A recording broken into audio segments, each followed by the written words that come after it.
A tech billionaire was buying a cup of coffee after an important meeting, but when it came time to pay, he realized he'd forgotten his wallet. As he stood there, embarrassed, fumbling around trying to find it, a crumpled $2 bill suddenly appeared on the counter. A poor-looking black boy had paid for it and walked away, leaving only the words, "You don't need to pay me back." Those words stirred something deep within Alexander, compelling him to follow the boy down a narrow alley. And what he would discover that day would completely shock him. Before we dive in this story, let us know where you're watching from. We love to hear your thought.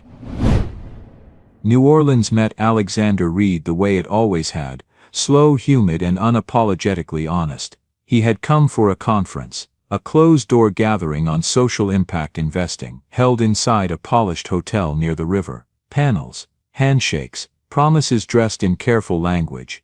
By the time it ended, the sun was already sinking, and Alexander found himself stepping out alone, choosing to walk instead of calling the car waiting somewhere behind him. Trem lay a few blocks away. The neighborhood caught the last light of day without trying to impress it. Shotgun houses leaned into one another like tired old friends, paint peeled in thin, patient curls. A faded restaurant sign flickered once, then steadied, as if deciding it still had some fight left. Somewhere down the street, a trumpet cried softly, jazz spilling from a bar that had survived longer than most people expected it to. Alexander slowed his pace. Every step felt familiar in a way that unsettled him. Not memory exactly, more like recognition without names. This had been home once, or something close enough to it. Now it felt like a place he was passing through, a language he used to speak fluently but no longer trusted himself to answer in. He adjusted his jacket, the fabric too clean for the cracked pavement beneath his shoes. 42 years old, a tech billionaire, a man whose life looked orderly from a distance, and yet, here, the order thinned. At an intersection near North Claiborne Avenue, he stopped. The air smelled like coffee, burnt, bitter, unmistakable. Alexander hesitated, then turned toward it, unaware that a moment this small was already shifting its weight, preparing to follow him far longer than the walk ever would. The barista glanced down at the bill, then at the hand that had placed it there. It wasn't Alexander's. The boy stood just behind him, maybe 12. Thin, wrapped in an oversized gray hoodie despite the lingering heat. A backpack hung low on one shoulder, the zipper held together with a small safety pin. His sneakers were scuffed at the toes, soles worn thin in a way that came from miles, not style. "Cover it," the boy said. No explanation, no hesitation. The barista shrugged, already reaching for the register. He rang it up, slid the cup back toward Alexander, and tucked the bill away without ceremony. "You're good," he muttered, interest already gone. Alexander turned fully now. "You didn't have to do that," he said. The boy's eyes met his, dark, steady, unreadable. Not shy, not proud, just direct. "I know." Alexander held the cup but didn't drink. "Let me pay you back." The boy shook his head once, a clean final motion. "Just pass it on." The words landed heavier than they should have.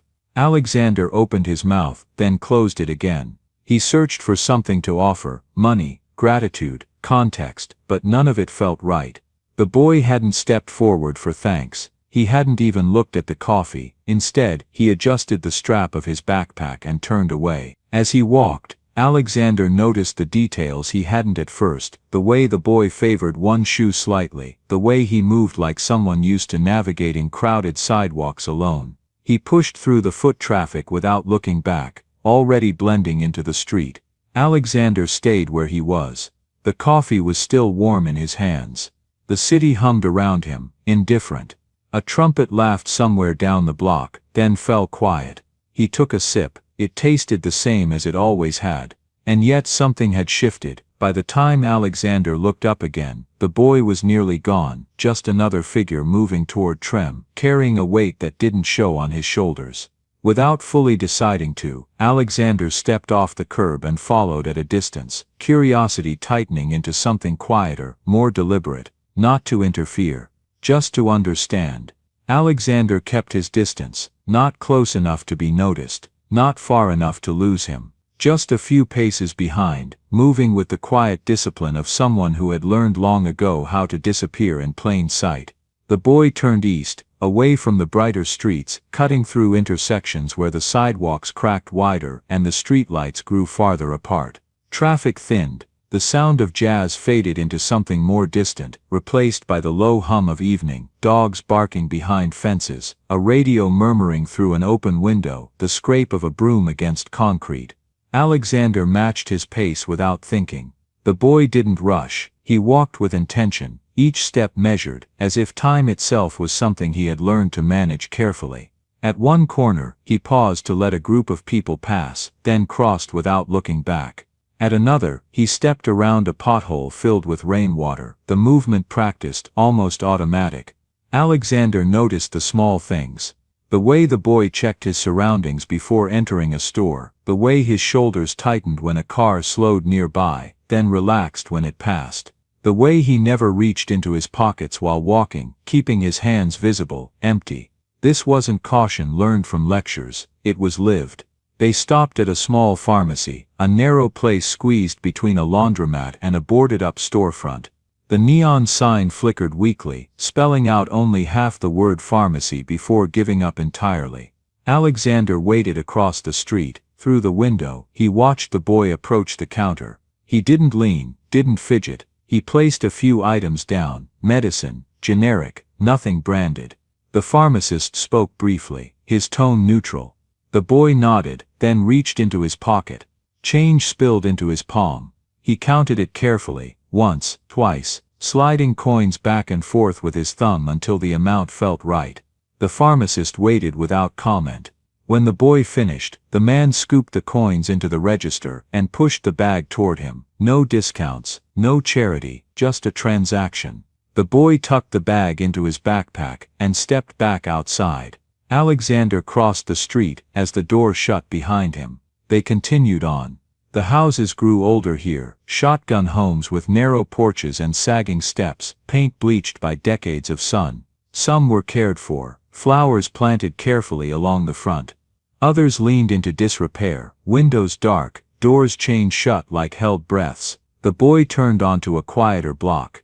Here, the street lights cast uneven pools of yellow light, leaving long stretches of shadow in between. Alexander slowed further now, letting the distance stretch just a bit more. He wasn't sure why he was doing this. He only knew that turning back felt wrong. The boy stopped once, bending down to adjust his shoe. The sole was coming loose near the toe, held together with a strip of dark tape. He pressed it back into place, tying the laces tighter than before. Then he stood and kept walking. Alexander felt a flicker of something in his chest, not pity, recognition. The memory of fixing things that were already past fixing, just enough to get through another day.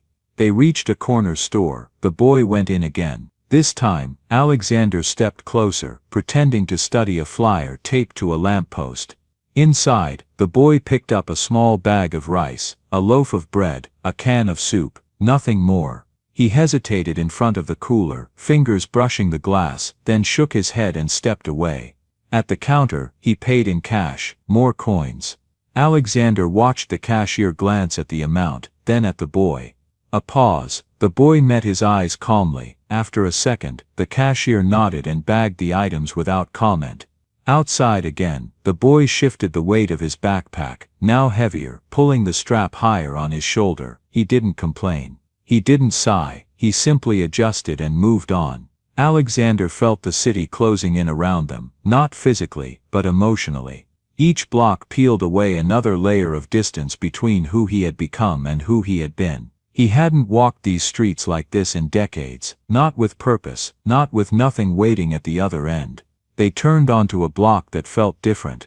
Quieter, more personal. The boy slowed, then stopped in front of a small wooden house. The paint was chipped, the porch railing warped with age, but the place was clean. Swept, cared for. A single light glowed inside, warm and steady. The boy climbed the steps and set the grocery bag down carefully by the door. Then the medicine. He didn't knock right away. Instead he sat on the top step, elbows resting on his knees, backpack still on his shoulders. He stared out at the street, breathing slowly, as if releasing something he had been carrying since morning. Alexander stayed back, half hidden by a tree. The boy reached up and rubbed his eyes with the heels of his hands. Just once. then he straightened, squared his shoulders and stood. Only then did he open the door. Light spilled out briefly before the door closed behind him. Alexander remained where he was. The street felt still now.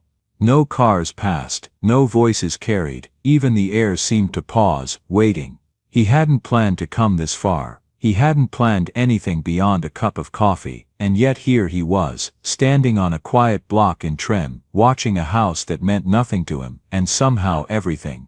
A question pressed at the edge of his mind, insistent but unformed, not who is he, but how did he become this way?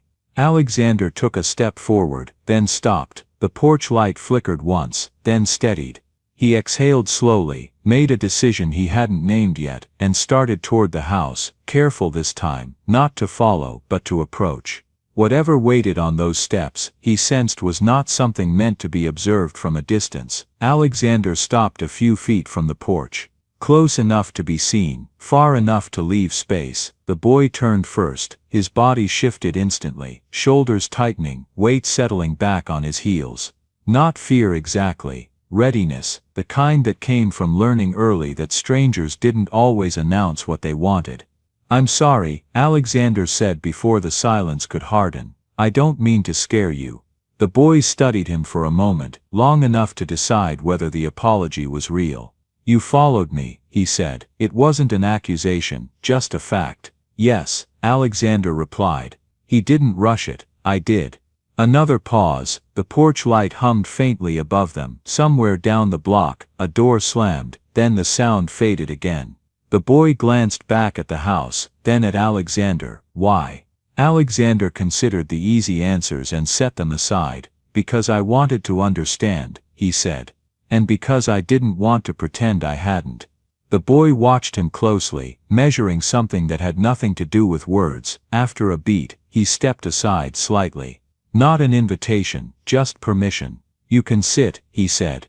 "If you want." Alexander nodded. "If that's okay." He moved slowly, deliberately, lowering himself onto the edge of the step. He kept his hands visible, resting loosely on his knees. The wood creaked under his weight, but held. For a moment, neither of them spoke. The boy leaned back against the railing, arms folded loosely across his chest. Up close, Alexander could see the exhaustion beneath the composure, the faint shadows under his eyes, the way his jaw tightened and relaxed as if he were constantly holding something back. "You didn't have to pay for my coffee," Alexander said finally. The boy shrugged. "I know, I wasn't going to argue with the guy." Alexander continued. "I just forgot my wallet." "That happens," the boy said. "To you." The boy's mouth twitched, almost a smile. "Not really," Alexander nodded, accepting the answer for what it was. "I'm Alexander," he said. "By the way, Jamal." They shook hands. Jamal's grip was firm, not challenging, not timid, just steady. "You live here?" Alexander asked. Jamal nodded toward the door behind him. "With my grandma." Alexander glanced at the house again. "She inside?" "Yeah, she doesn't sleep much these days." There was something careful in the way Jamal said it, like he was choosing words that wouldn't weigh too much. Alexander leaned back slightly, letting the silence settle again. He wasn't in a hurry. For once nothing was waiting for him. "I saw you at the pharmacy," he said. Jamal didn't look surprised. "Okay, and the store?" "Okay." Alexander smiled faintly. "You do a lot for someone your age." Jamal shifted, picking at a loose thread on his sleeve. "Someone has to." The words were simple, the meaning wasn't. "You help a lot of people," Alexander said, "even when you don't have much yourself." Jamal glanced at him, eyes narrowing just slightly. "You keeping track?" "No," Alexander said quickly. "I'm just noticing." Jamal seemed to relax a fraction. "My grandma says just because you're struggling, doesn't mean you get to be selfish," Jamal said. "If you can help, you should. Even a little." Alexander felt the words settle somewhere deep, stirring something old. "She sounds wise," he said. "She is," Jamal replied without hesitation. They sat quietly, listening to the night breathe around them. The city felt different here, not alive exactly, but awake, holding. After a while, Alexander spoke again. You remind me of someone I knew. Jamal tilted his head. Who? Alexander looked out at the street, at the way the light pooled unevenly along the pavement. A kid, he said. A long time ago. Jamal waited. He didn't have much either, Alexander continued. But he figured out early how to survive without letting it harden him. That's rarer than people think. Jamal considered that.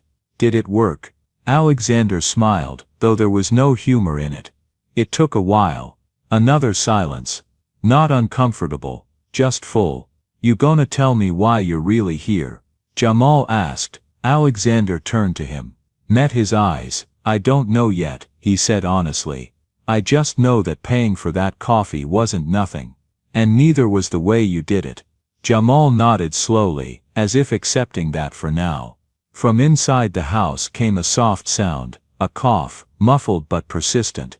Jamal's posture changed instantly. Alert, focused. I should go in, he said, already standing. Of course, Alexander replied, rising with him. Jamal hesitated, then looked back. You can stay a minute, he said. If you want. Alexander nodded. I'd like that. Jamal opened the door, warm light spilling out onto the porch once more. As Alexander followed, he felt a familiar unease settle in his chest, not fear, but anticipation. Whatever waited inside that house, he sensed, wasn't just a continuation of the night. It was the beginning of something he wasn't sure he was ready to name. The sound that carried Alexander back wasn't the cough from inside the house. It was the way Jamal had said someone has to. The words stayed with him as he sat there, the porch boards warm beneath him, the night thick with cicadas and distant sirens. He didn't move, didn't speak.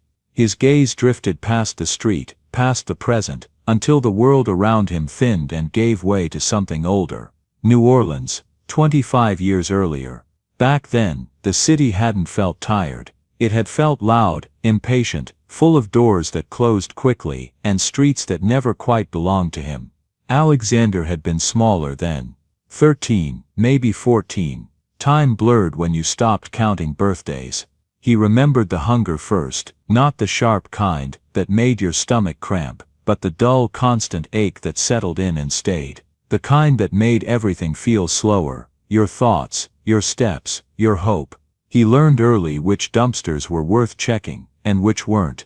Learned the rhythm of restaurants closing, the patterns of waste. Learned to drink water slowly to trick his body into thinking it had been fed. Nights were worse. He slept where he could, under awnings near the French Quarter, behind delivery entrances, once even on a broken bench near the river, until security chased him off. The cold surprised people when they thought of New Orleans, but he remembered it well. Damp, creeping. It got into your clothes and stayed there, clinging. People passed him every day. Some looked away quickly. Some stared too long. A few offered change, almost apologetically, as if embarrassed by the act of noticing him. He thanked them all the same. Gratitude was safer than anger. Gratitude didn't get you moved along. He told himself it was temporary. He always told himself that. The diner sat on a corner he walked past often. Cheap food, bright lights, warmth that spilled out every time the door opened. He would sit across the street and watch people eat. Watch steam rise from plates, watch hands wrap around mugs. One night, the hunger won. He hadn't eaten in 2 days, maybe 3. His hands shook as he sat there, knees pulled to his chest, trying to keep what little warmth he had. He watched a couple leave the diner, laughing, a to-go box balanced between them. For a moment, he thought about asking. He didn't. He rarely did. That was when she appeared. She didn't come straight to him. She walked past once, then stopped, turned, looked again. Not quickly. Not with the practiced glance of someone checking for danger or inconvenience. She looked the way people do when they are trying to understand something rather than dismiss it. She was middle-aged then, hair pulled back, wearing a jacket that had seen use, but was still cared for. Not wealthy. Not polished. Just, solid. She crossed the street. Hey, she said gently, crouching so they were closer to eye level. When's the last time you ate? Alexander froze. He wasn't used to questions that didn't come with conditions. I'm fine, he said automatically. She nodded, as if she expected that answer. That wasn't what I asked. He didn't respond. She stood without pushing. I'm going to get you something, she said. You can leave if you want, I'll put it right here. She didn't wait for permission. She went into the diner. Alexander stared at the door, half expecting her not to come back. That was how these things usually went, intentions dissolved by distance, but the door opened again a minute later, then again. She came out carrying a tray. Sit, she said, placing it beside him on the curb. Eggs, toast, bacon, coffee with cream already mixed in. The smell hit him hard. He didn't cry, he didn't speak. He ate. She didn't rush him, didn't ask questions. She sat a few feet away, giving him space, sipping her own coffee. Every now and then, she glanced over, checking not how fast he was eating, but whether he was still there. When he finished, she waited a moment, then asked, "You got somewhere safe tonight?" He shrugged. "I manage." She studied him again, more closely this time. The dirt on his shoes. The thin jacket. The way his shoulders never fully relaxed. "You going to school?" she asked. He laughed softly. "No." She nodded once, like she was filing the answer away. "You want to?" He hesitated, then very quietly, "Yeah." She didn't promise anything. She didn't smile wide, or make it sound easy. "Okay," she said. "Then let's see what we can do." That night wasn't the end of his hunger. It wasn't the end of sleeping rough or feeling invisible, but it was the first interruption. She came back, not every day, but often enough that he started to recognize the sound of her footsteps. Sometimes she brought food. Sometimes she brought information, names of places, addresses scribbled on scraps of paper, a community center that helped kids get back into school, a shelter that didn't separate people by age after dark. She didn't walk him everywhere.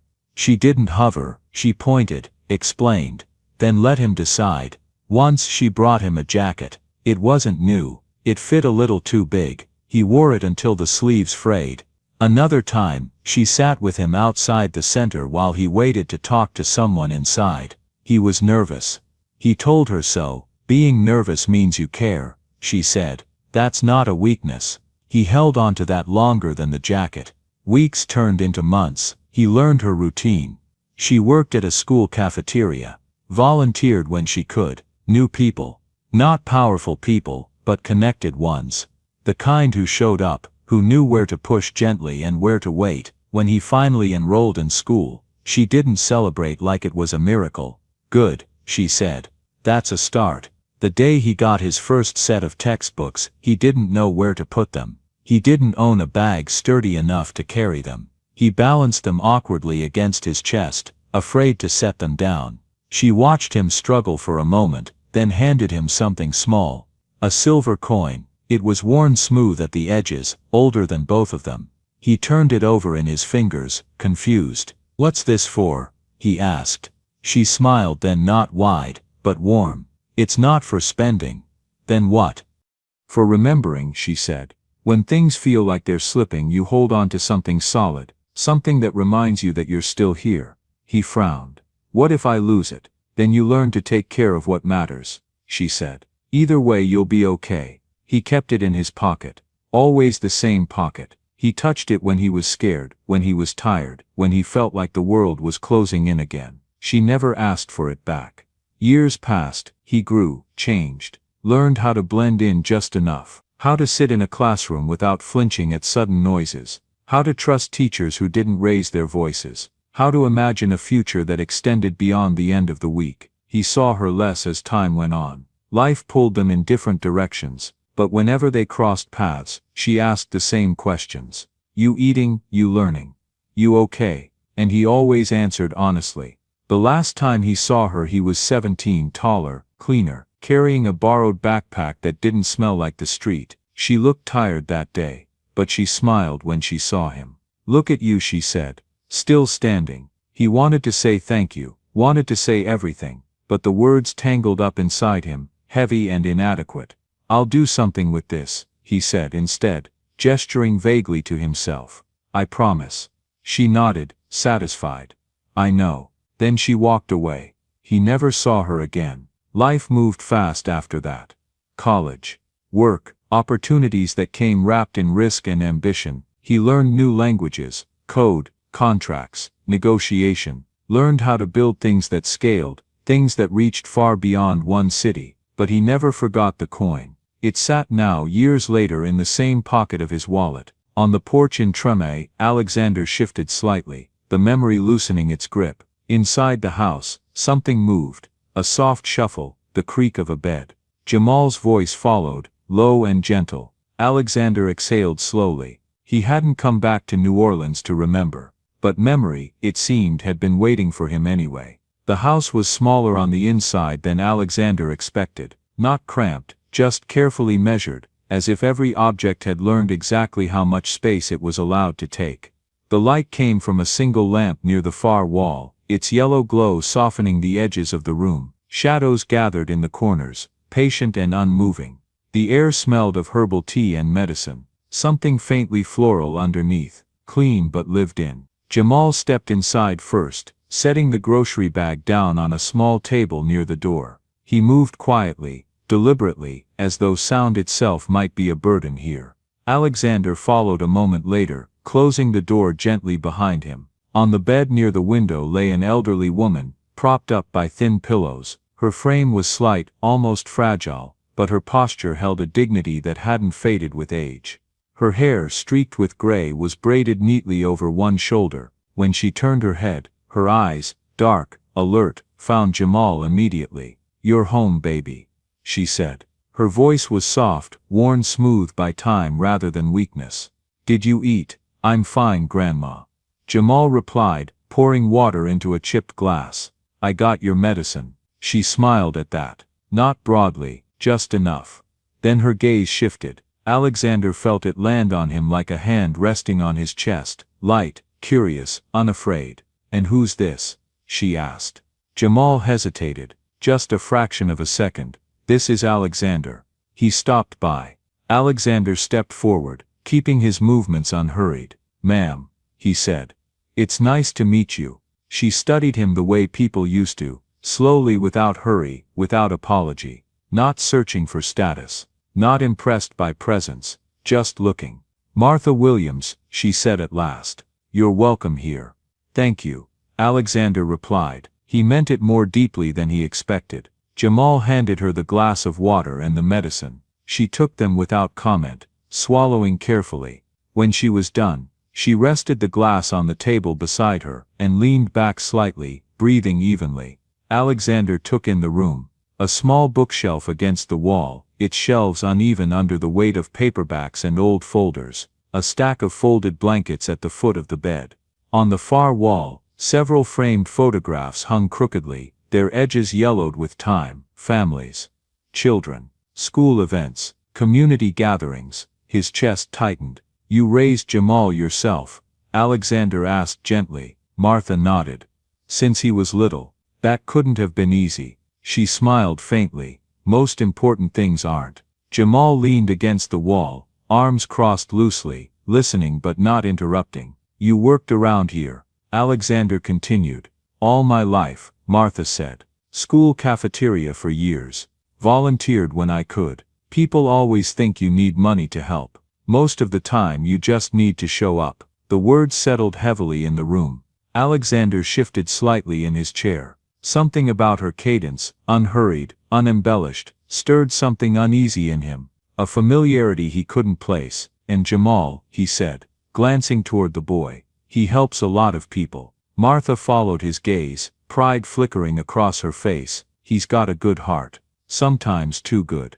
Jamal rolled his eyes. "Grandma." She waved him off gently. "It's true." Alexander smiled, then grew thoughtful. "Where did he learn that?" Martha's expression softened. "Life teaches you quickly what matters when it doesn't give you much." She paused, then added, "And I try to remind him that kindness doesn't mean disappearing." Alexander's breath caught. The words were close enough to something he remembered that it unsettled him. "You sound like you've thought about that a lot," he said. Martha nodded once. "I've seen people give until there's nothing left of them. That's not the kind of good the world needs." She looked tired suddenly. Not physically, something deeper. The weight of years layered quietly on her shoulders. My son thought leaving would make things better, she said, almost to herself. Jamal's posture stiffened. Alexander didn't interrupt. He was a good boy once, Martha continued. Bright, always drawing, said he'd paint murals all over the city someday.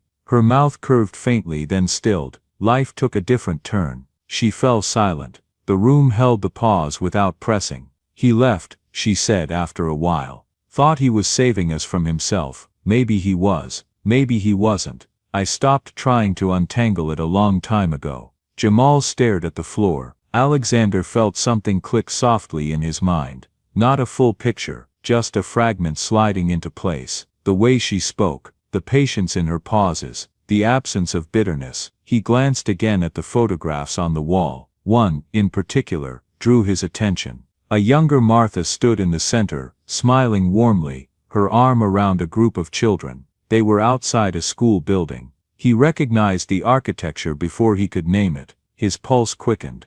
Is that? He stopped himself. Martha noticed his gaze. That was from years ago, she said. School fundraiser. We were trying to keep the after-school program open. Alexander swallowed. The room felt warmer now. Or maybe it was him. You've helped a lot of kids, he said carefully. Martha shrugged. Kids help each other. Adults just like to take credit. Something in her phrasing tugged at him sharply. A memory surfaced, not whole, just a sensation. Sitting on a curb. A tray of food. A voice that didn't rush. He shifted in his seat. Jamal glanced between them, sensing the change but not understanding it.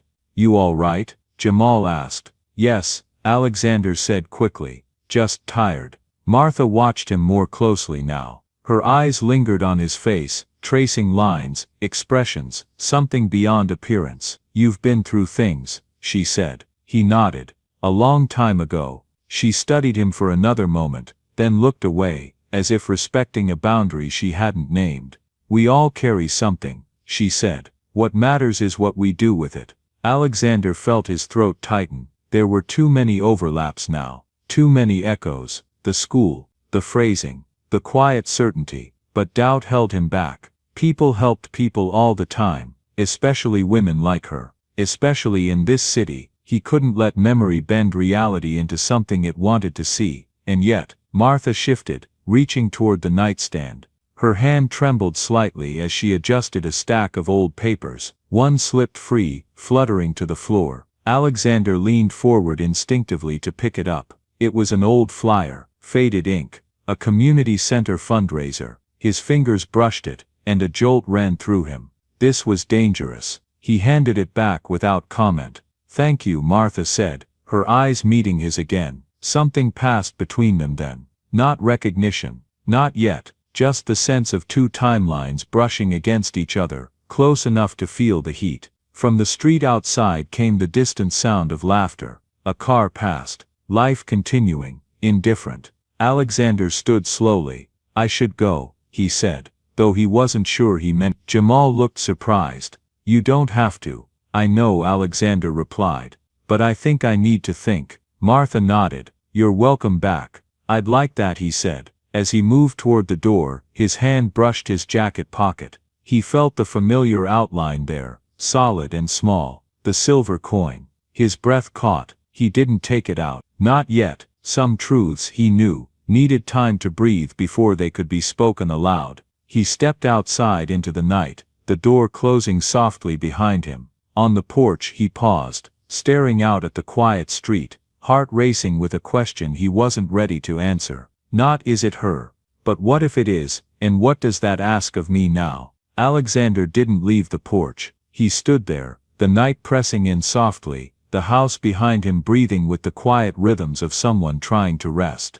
The question he'd carried out the door refused to loosen its grip, not because it was loud, but because it was precise. He turned back. Inside, the room looked the same as before, same lamp, same shadows. But something in the air had shifted, as if it were waiting. Martha was awake, not sitting up, just alert. Her eyes followed him as he stepped closer, careful this time, as though the floor itself might object to haste. I forgot something, he said. Jamal glanced up from the chair by the wall. You okay? Alexander nodded. He didn't trust his voice beyond that. He reached into his jacket pocket slowly, not ceremonially, just deliberately. His fingers closed around the familiar edge, worn smooth by years of touch. He drew his hand out and rested it, closed, on the small table between them. Martha watched. He opened his palm. The silver coin caught the lamplight, and dulled it, its surface scarred with age. It didn't shine. It didn't need to. For a moment nothing happened. Then Martha's breath changed. Not a gasp, a hitch. The kind that comes when the body recognizes something before the mind can catch up. Her eyes narrowed slightly, then widened, not with surprise, but with focus. She leaned forward a fraction, her hand lifting on instinct. Alexander didn't speak, neither did Jamal. Martha's fingers hovered over the coin, trembling. She didn't touch it yet. She stared at it as if it might disappear if she did. "I haven't seen this in a long time," she said quietly. Alexander swallowed. She picked it up at last, turned it over once, then again. Her thumb traced the worn edge in a motion that was unmistakably practiced. Her hand shook harder now. "I used to give these to kids," she murmured. "Not many, just the ones who looked like they needed something solid to hold on to." Her eyes lifted slowly to Alexander's wrist. "There was a boy," she continued, voice thinning with memory, "hungry, proud, always tried to say he was fine." A pause. "He had a mark, right here." Alexander rolled his sleeve back. The birthmark was faint now, softened by time, but still there. Martha inhaled sharply. The sound broke. She stared at him, really stared, as if rearranging the past to make room for the present. Her grip tightened around the coin, knuckles whitening. "No," she whispered. Then softer, "My God." Alexander knelt beside her chair, the distance between them collapsing all at once. "It's me," he said. His voice didn't rise. It didn't need to. "I didn't know for sure. I didn't want to hurt you if I was wrong." Martha reached for his face with surprising strength, her hands warm, insistent. She cupped his cheek like she had done once before, years ago, on a cold curb. "Look at you," she said, tears spilling freely now. "You lived." Alexander closed his eyes as the words landed. Lived, not succeeded, not triumphed. Lived. Jamal stood frozen, eyes darting between them. "Grandma."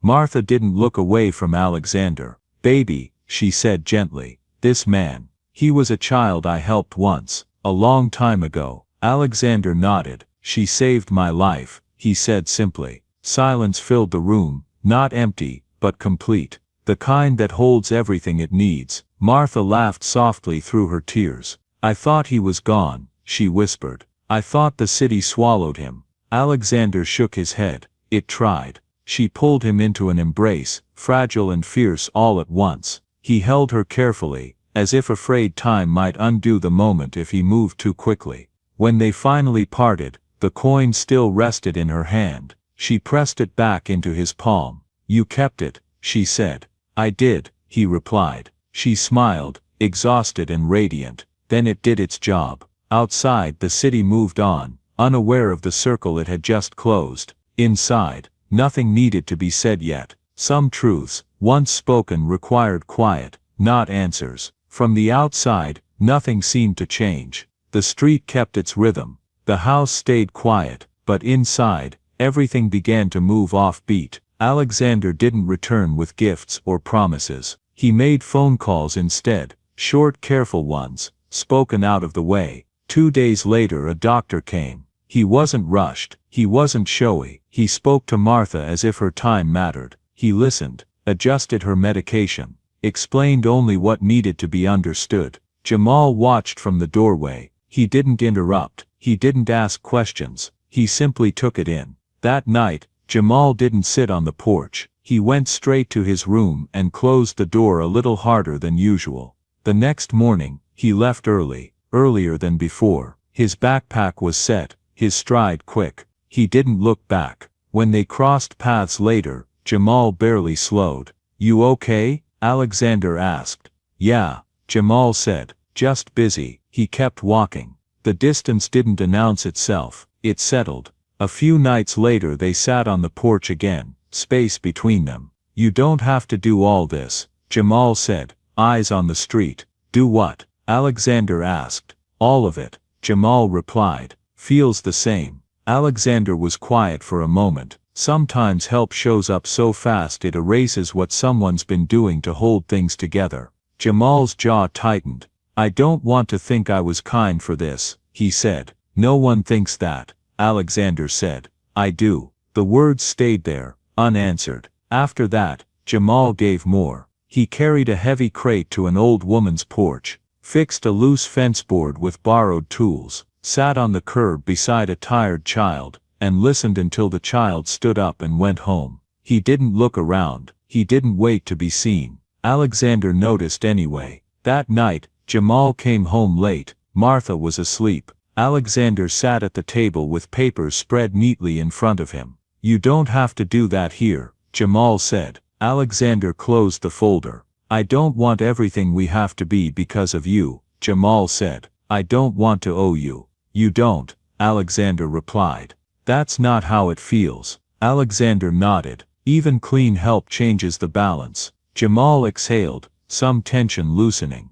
I just wanted my kindness to be normal. It is, Alexander said. The next morning, Martha's condition dipped, not sharply, just enough. Jamal noticed the change immediately. Her breathing, her hands, the spaces between blinks. For the first time in a long while, he didn't know what to do. Alexander came into the hallway. Jamal looked at him, fear breaking through his careful control. He didn't ask for money. He didn't apologize. He didn't explain. He asked one question. What should I do now? Alexander stepped forward without hesitation. Okay, he said. Let's take this one step at a time. And for the first time since help had arrived, it didn't feel heavy. It felt necessary. After that morning, Jamal's rhythm shifted, not sharply, just enough to be felt. He still left early, backpack settled squarely on his shoulders. His steps were steady, lighter than before. On the block behind the house, he lifted a heavy crate from an old woman's trunk and carried it to her porch. When she tried to press money into his hand, he shook his head and stepped away. Later, he crouched beside two kids struggling with a bike chain. He watched them fail first, then showed them where to thread it back in. Once the bike rolled forward, he stood and walked off. Alexander watched from across the street. Jamal never looked up. Inside the house, Jamal stayed careful. When Alexander offered to pick up groceries, Jamal thanked him and went anyway. When Alexander mentioned a program he could help with, Jamal asked practical questions. How long? Who ran it? What happened if he stopped? And said nothing more. One evening, Alexander found Jamal scrubbing the kitchen sink. The counter was already clean. You don't have to do that, Alexander said. I know, Jamal replied. I want to. Alexander hesitated. You're not trying to earn anything. Jamal turned off the faucet, dried his hands slowly. I'm trying to make sure I don't disappear. He didn't explain it. He didn't soften it. Alexander didn't argue. The next day something changed. Alexander didn't ask where Jamal was going. He didn't check the window. He didn't comment when Jamal came home late. He stepped back without announcing it. Jamal noticed. One afternoon, Jamal came home carrying an extra bag of groceries and set it on the counter. Neighbor had more than she needed, he said. I said I'd pass it along. Alexander nodded. Okay. Jamal waited. You're not going to ask where I put it? Alexander shook his head. No. Jamal looked at him fully now. I trust you, Alexander said. That was it. No explanation. No condition. Jamal nodded once.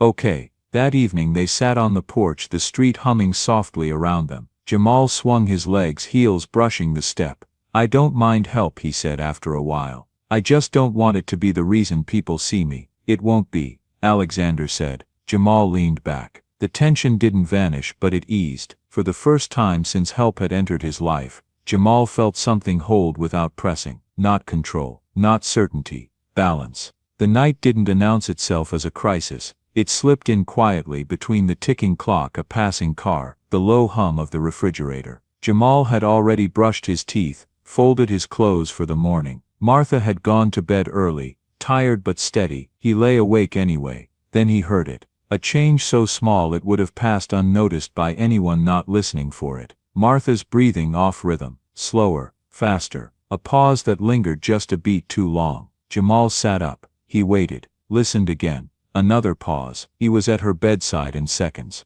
The lamp cast a dim light across her face. Her eyes were half open, unfocused. One hand gripped the blanket, fingers trembling. "Grandma," he whispered. No answer. Her hand felt warmer than it should have. He forced himself to slow down. Check. Don't assume. He counted her breaths. Too shallow, too fast. He opened the medicine organizer, scanned the labels. Everything looked right. Nothing felt right.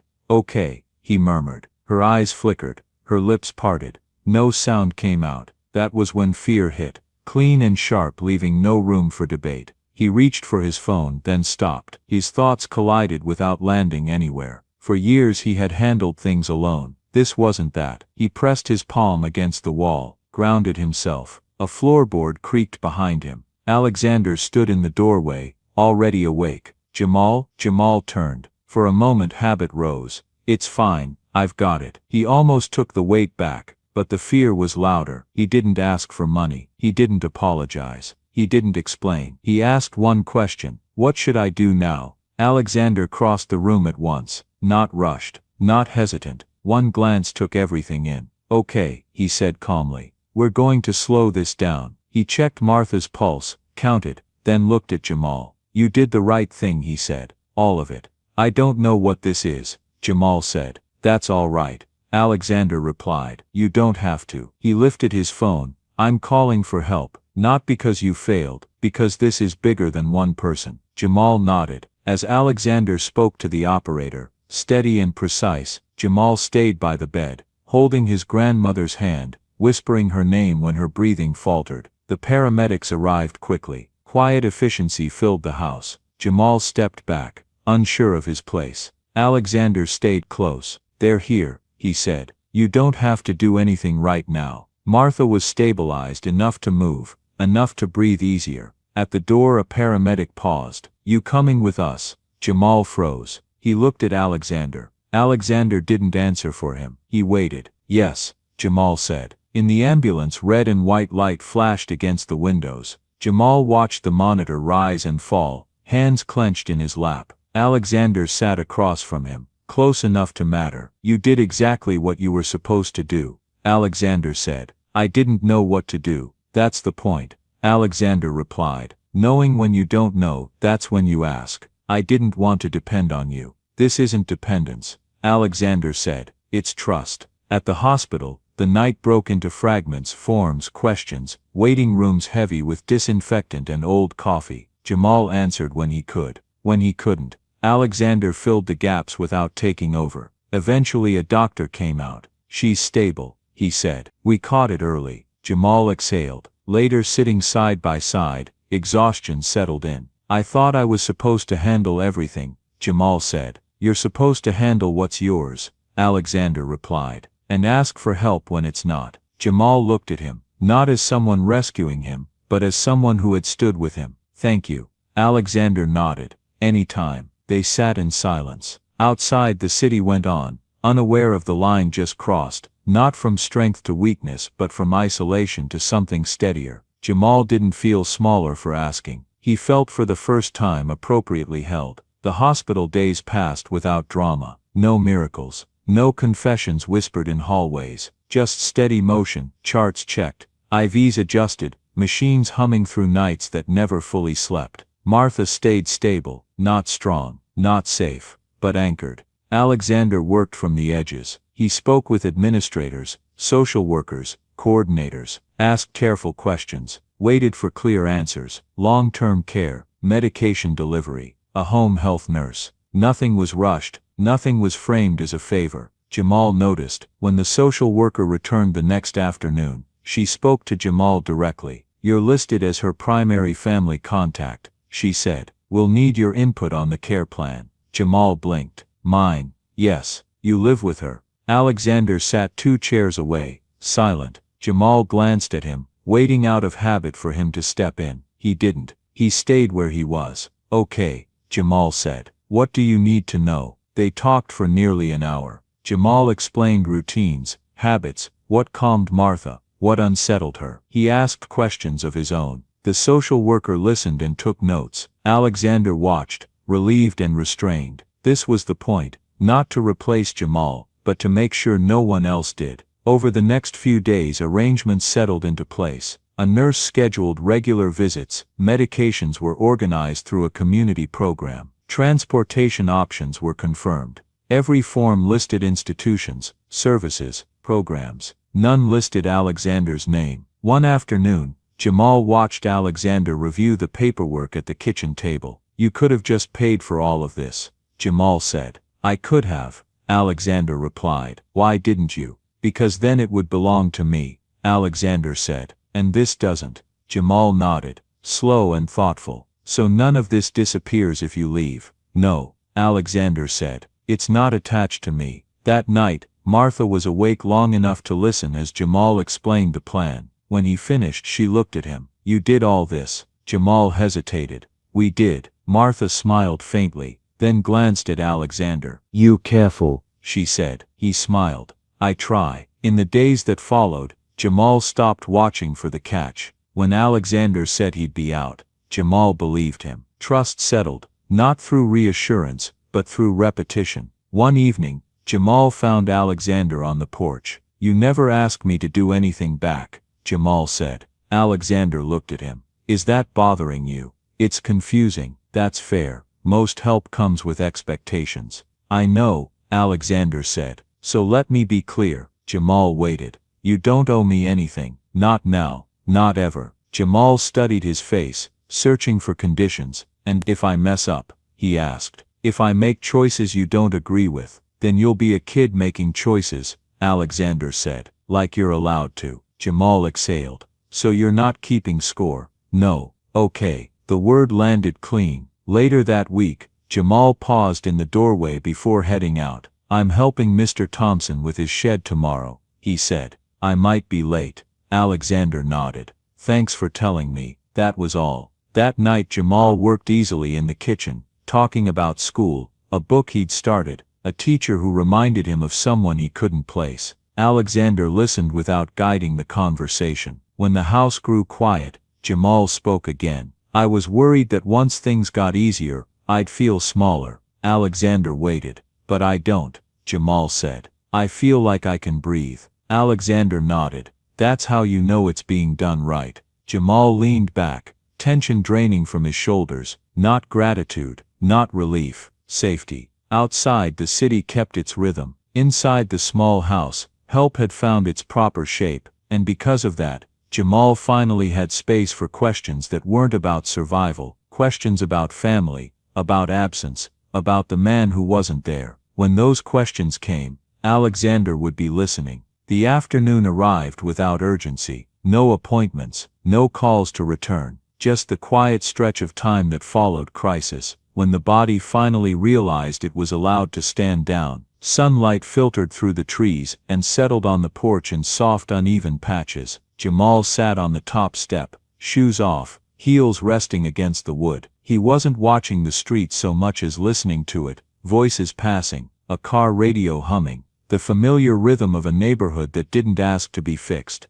Alexander joined him a moment later, lowering himself onto the step beside him. He didn't bring papers. He didn't bring plans. He brought nothing at all. They sat like that for a while. Jamal broke the silence first. "Can I ask you something?" Alexander nodded. "Of course." Jamal stared out at the sidewalk, words gathering slowly. "What if one day I don't help anyone?" Alexander didn't answer right away. "What if I'm just tired?" Jamal continued. "Or I don't notice, or I don't have it in me. Does that mean I stop being who I am?" The question wasn't anxious, it was careful, honest. Alexander leaned back slightly, resting his palms against the step. "No," he said. "It means you're human." Jamal frowned. "It doesn't feel like that." "That's because you've been carrying more than your share for a long time," Alexander replied. "When helping becomes your identity, it starts to feel like you disappear the moment you rest." Jamal considered this.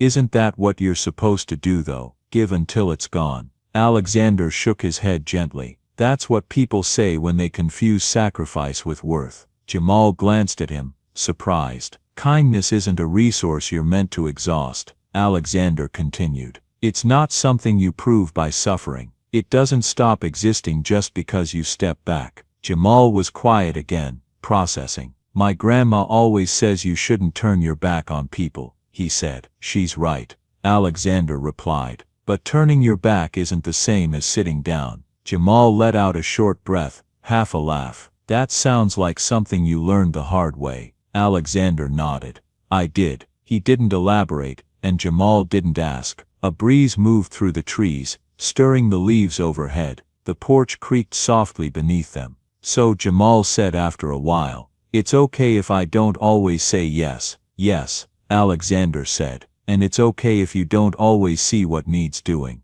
Jamal's shoulders eased slightly. "What if someone needs me and I miss it?" Alexander turned to him. "Then someone else will notice, or it will wait, or it will be something that wasn't yours to carry in the first place." Jamal absorbed that slowly. "I always thought if I stopped things would fall apart," he admitted. Alexander smiled. "Not unkindly. They won't. And if they do, that's not proof you should have kept going alone. It's proof you were never meant to." Jamal leaned back on his hands, looking up at the sky. The clouds moved lazily overhead, unconcerned. "You know," he said, "sometimes I help people because I'm scared of what happens if I don't." Alexander nodded. "That's honest." Jamal turned to him. "Is that bad?" "No," Alexander replied. "It just means you're allowed to learn another reason." Jamal thought about that. After a moment he said, "I don't want to become someone who only feels useful when I'm giving something away."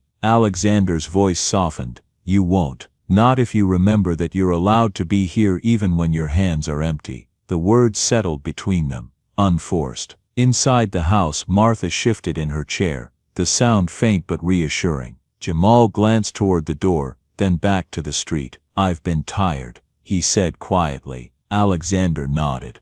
"I know, and I didn't want to say it," Jamal continued, "because I thought that meant I was changing." Alexander met his eyes. "You are changing. That's the point." Jamal smiled faintly at that. They sat together as the afternoon deepened, neither rushing the moment. The lesson wasn't delivered like advice. It unfolded naturally, like something Jamal had already known but needed permission to accept. Kindness didn't require disappearance. Care didn't demand collapse. Rest wasn't betrayal. As the light shifted and the shadows lengthened, Jamal felt something unfamiliar but welcome take root. Not urgency, not obligation, allowance. And in that space, quiet, earned and intact, new questions began to surface. Questions about where he came from, about who had left, about the absence that had never been given language. He didn't ask them yet, but for the first time he knew he would be allowed to. The question came without warning, not during a heavy moment, not after a difficult day.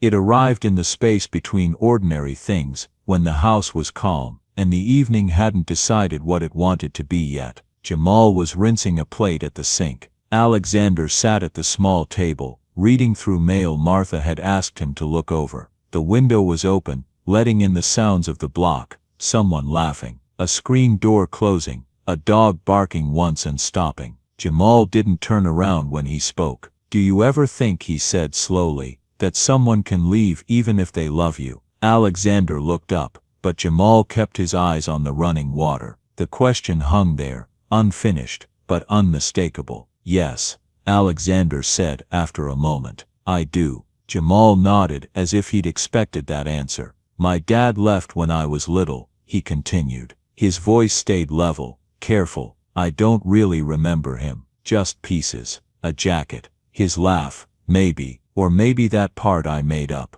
Alexander listened without interrupting. "He didn't say goodbye," Jamal said. "He just stopped being there." The water kept running. Jamal turned it off, and dried his hands slowly, buying time. "I don't feel mad," he added. "Not really. I just keep wondering what I missed." Alexander leaned back in his chair. "What do you wonder about?" Jamal shrugged. "If he thought about me, if he wanted to come back, if he left because things were hard, or because I was." The last word landed quietly, but it stayed. Alexander didn't respond right away. He knew this kind of moment, how fragile it was, how easily the wrong reassurance could harden into something permanent. Jamal glanced at him, then looked away again. I know people say it's not the kid's fault, he said. I know that's the right answer, but Alexander said gently, but it doesn't stop the thought from showing up. Jamal finished. It just gets quieter. Alexander nodded. That's true. They sat in silence for a moment, the kind that didn't rush toward comfort. My grandma doesn't talk about him much, Jamal said. When she does, she's careful, like she's trying not to break something that's already cracked. Alexander pictured Martha's pauses, her measured words. She carries a lot of history, he said. Jamal leaned against the counter.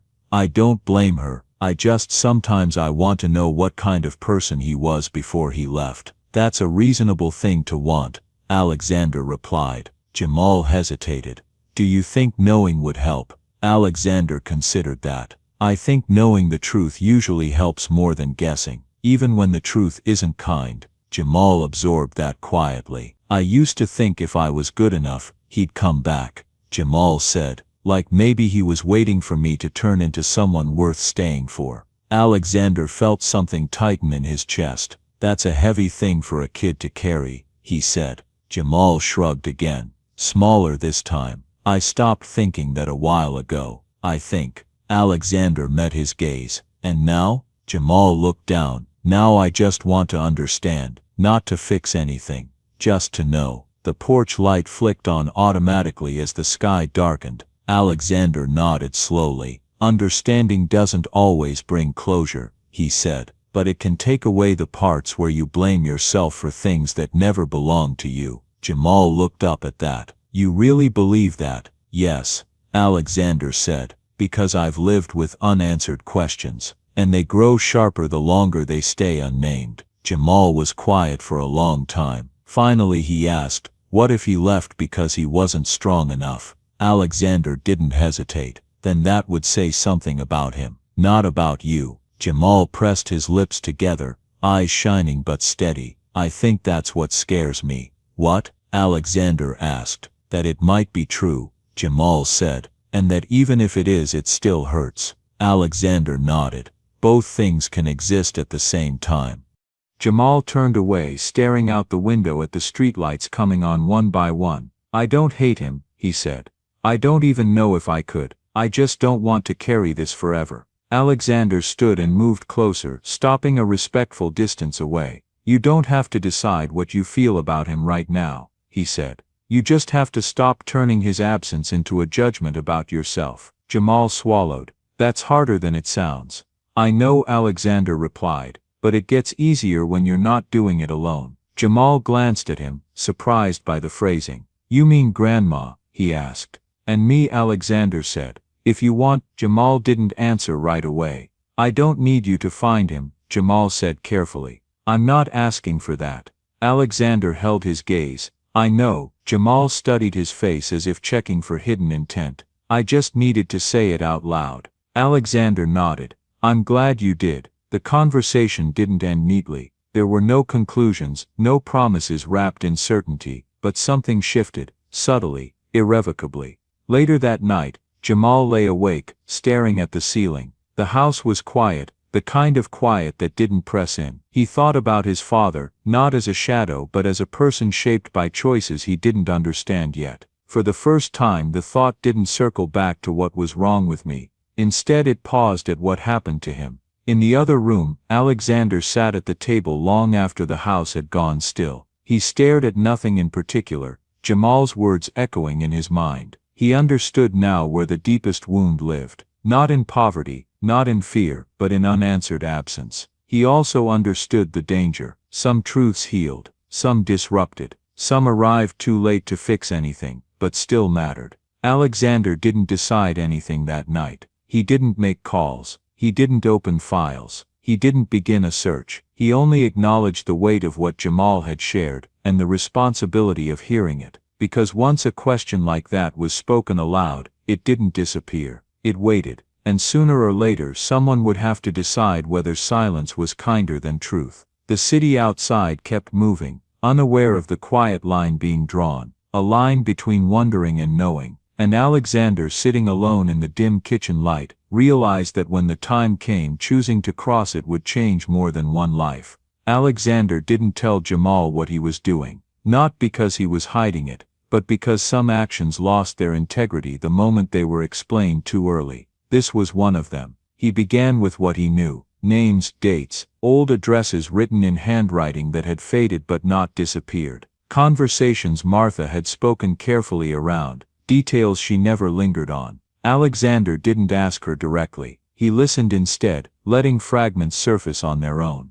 Isaiah Williams, the name appeared more than once in old records, attached to different versions of the same man. Similar age, similar neighborhoods, different outcomes. Alexander moved quietly through systems he understood well. Public records first, then shelter databases, old clinic intake forms, rehabilitation centers that had changed names more than once. Each search ended the same way: partial matches, missing years, unanswered calls. Weeks passed like this.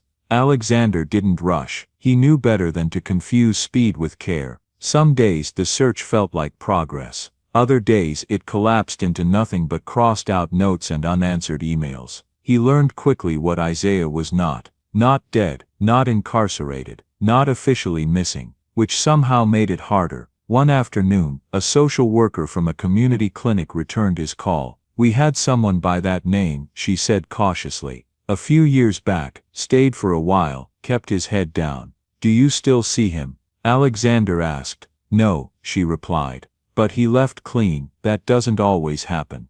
That detail lingered. Alexander followed the trail outward, away from the city center into the quieter edges where people went when they were tired of being seen. He drove through neighborhoods that didn't advertise themselves, where houses blended together and days passed without markers. Eventually, a lead stuck. A small outpatient clinic on the outskirts of the city, not new, not well funded, but consistent. The receptionist recognized the name immediately. "He still comes by sometimes," she said. "Volunteers, helps clean up." Alexander paused. "Could I speak with him?" There was a long silence on the other end of the line. "I can ask," she said, "but I can't promise anything." 2 days later the call came back. He said no. Alexander closed his eyes briefly. Did he say why? He said he's not who anyone needs anymore. The words carried weight. Alexander didn't argue. He didn't push. He asked only one more question. Did he ask about his family? The receptionist hesitated.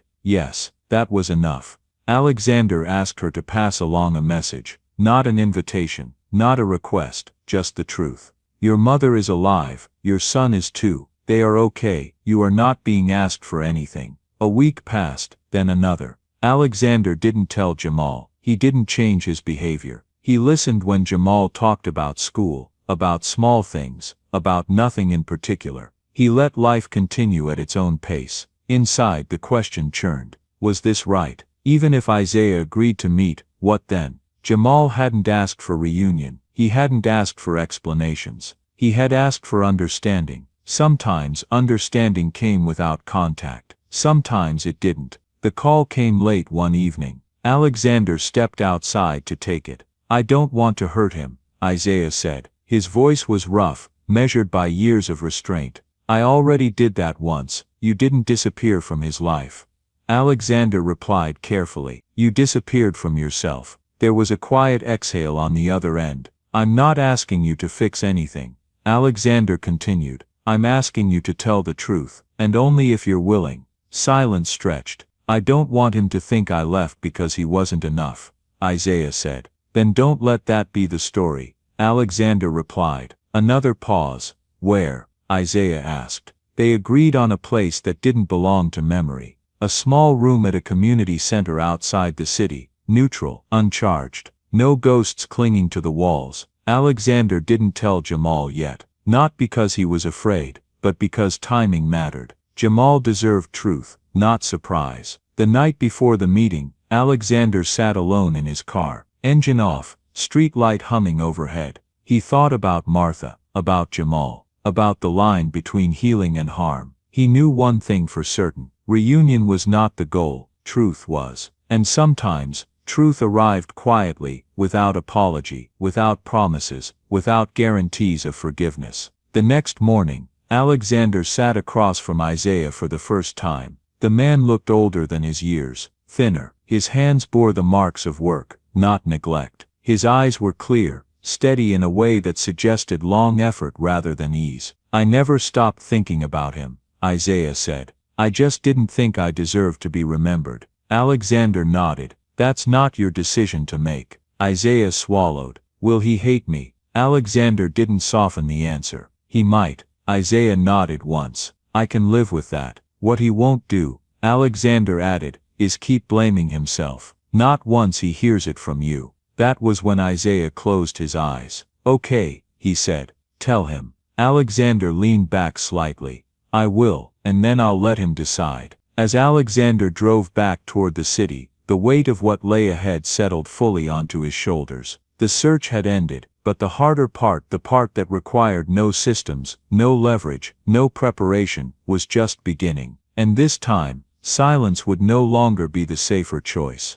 "You didn't set," with Isepton didn't set in. The room was smaller than Jamal expected. Plain, neutral, a folding table, 3 chairs, a window that looked out onto a parking lot instead of a memory. The kind of place chosen on purpose, nothing in it asking anyone to feel more than they were ready for. Alexander stood near the door. Isaiah sat already, hands folded, back straight but tense. He didn't stand when Jamal entered. He didn't smile. Jamal stopped just inside the room. For a long moment, no one spoke. Isaiah looked different from the man Jamal had imagined. Not frightening, not heroic, just tired, older than his age. His hair threaded with gray, his face marked by years that hadn't been kind but hadn't destroyed him either. Jamal felt nothing all at once. Then everything layered and indistinct. Alexander cleared his throat quietly. "I'll be right outside," he said. Neither of them acknowledged it. He left anyway, closing the door gently behind him. The silence settled. Isaiah was the first to move, not toward Jamal, but slightly back in his chair, as if giving space even now. "I'm glad you came," he said. Jamal didn't answer. Isaiah nodded, accepting the absence of response. "I don't know what you need from me," he continued, "so I'm not going to guess." Jamal crossed his arms slowly. "Why did you leave?" There it was, not shouted, not wrapped in anger, just placed on the table between them. Isaiah took a breath, let it out carefully. "Because I wasn't strong enough to stay," he said. "And I was scared of what I'd turn into if I didn't leave." Jamal waited. "I thought if I stepped away, I'd stop hurting the people I loved." Isaiah continued. "I told myself that was protection. It wasn't. It was avoidance." Jamal's jaw tightened. "Did you ever think about coming back?" Isaiah nodded immediately. "Every day." "Then why didn't you?" Isaiah looked down at his hands. "Because every year that passed made it harder to believe I wouldn't make things worse." Jamal felt something shift, not soften, not forgive, but loosen. A knot he hadn't known had shape. "So you just decided we were better off without you," Jamal said. Isaiah looked up. "I decided you were better than the version of me I was." The words didn't land cleanly. They weren't meant to. Jamal exhaled slowly. "You don't get to decide that for me." "I know," Isaiah said. "That's why I'm here now." Silence again. Jamal studied him, really studied him. The steady eyes, the absence of excuses, the way he didn't lean forward, didn't reach, didn't ask for anything. "You're sober," Jamal said. "Yes." "For how long?" 2 years, 3 months, Jamal nodded. "Good." It wasn't praise, it wasn't dismissal, just acknowledgement.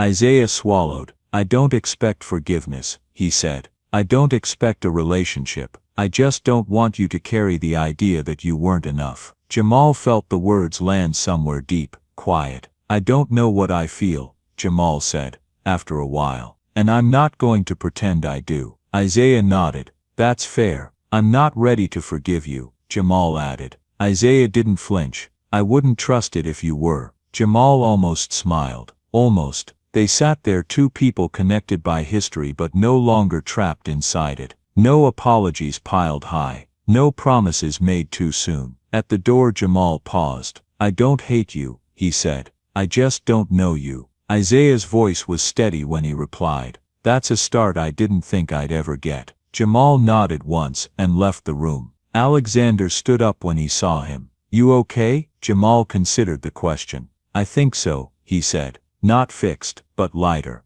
Alexander nodded, understanding exactly what he meant. As they walked out into the afternoon, Jamal didn't look back. He didn't need to. Some wounds didn't close in a single moment. They stopped bleeding first, and for Jamal that was enough to keep moving forward. The afternoon looked ordinary. Sunlight stretched across the sidewalk in long uneven bands. A breeze moved lazily through the trees, lifting the edges of old flyers taped to lamp posts. The block carried on the way it always had, quiet, persistent, unconcerned with conclusions. Alexander stood across the street, hands in his pockets. He wasn't watching closely. He didn't need to. Jamal stood near the corner store, school bag slung over one shoulder. A younger boy lingered nearby, too thin for the season, shoes a size too small, eyes darting with the kind of alertness that came from learning early how to stay unnoticed. Jamal spoke to him calmly, no rush, no authority in his voice. He reached into his bag and handed the boy a wrapped sandwich, then paused before adding a small bottle of water.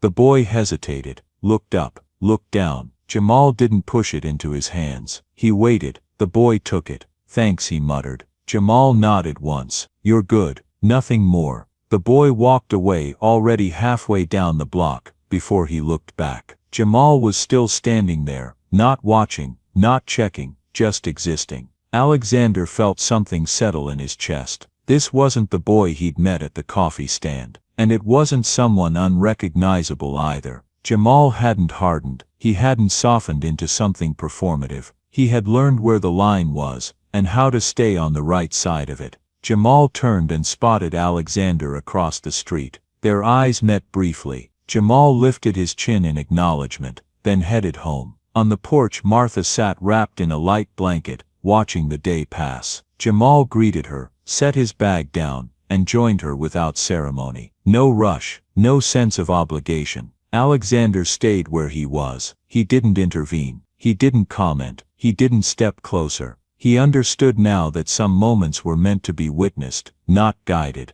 The city breathed around them, cars passing, voices rising and falling, life continuing without pause. Nothing had been fixed in the grand sense. The world hadn't changed its shape, but something had shifted quietly. Jamal had learned that kindness didn't require him to disappear, that help could exist without debt, that truth, even painful truth, could lighten a load instead of adding to it. Alexander turned away and began to walk. He didn't feel the need to circle back, to check in, to make sure the moment held. Some things didn't need protection once they were understood. Behind him, Jamal laughed softly at something Martha said. Ahead of him, the street opened into the rest of the city. Not every life needed to be rescued. Not every story needed repair. Some only needed to be seen clearly, and allowed to continue intact. And in that quiet understanding, the circle finally rested. If you want more emotional, heartwarming stories like this, don't forget to subscribe to the YouTube channel where stories of kindness, healing, and second chances come to life through powerful narration. Follow for more touching stories that stay with you long after the video ends. Turn on notifications so you don't miss the next story that might just change someone's day. Thank you for reading. See you in the next story.